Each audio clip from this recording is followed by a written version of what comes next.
John Rogers was born in the parish of Anston, near Birmingham, England. He was educated at Pembroke Hall in Cambridge and received his B.A. in 1526. Thereafter he received an invitation to Christ Church, Oxford, and then about 1532 became the rector of Holy Trinity in London. 2 years later, in 1534, he became chaplain to the merchant adventurers at Antwerp, Belgium. It was there that he made the acquaintance of William Tyndale, who was engaged in the translating of the Bible into English.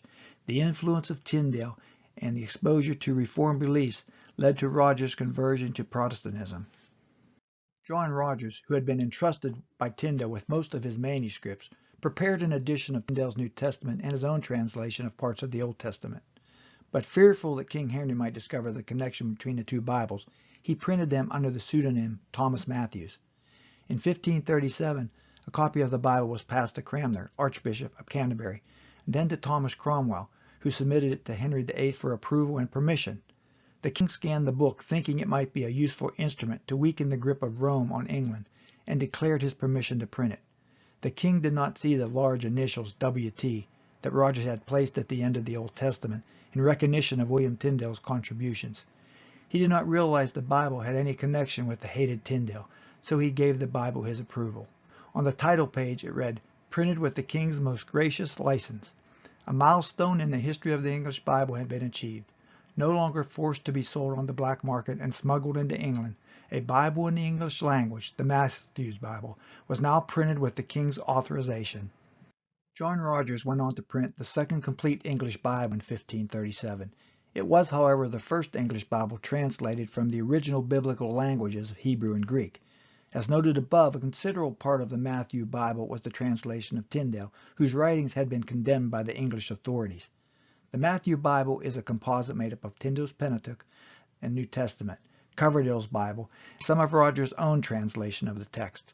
The new work came to be commonly known as the Matthew Bible, and the marginal notes of Rogers served as the first commentary on the whole Bible in the English language.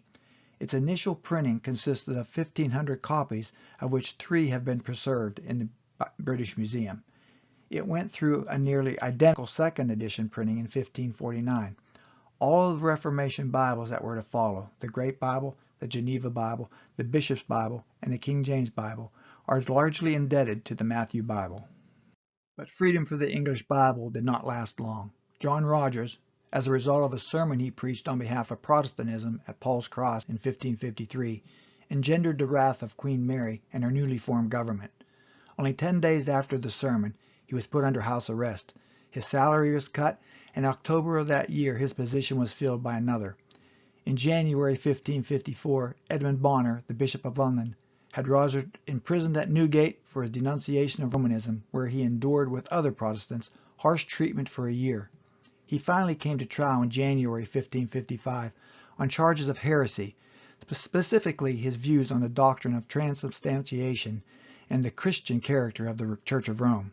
He was found guilty, excommunicated, and sentenced to death. His sentence was to be carried out at Smithfield, where he was given a final opportunity to recant his views.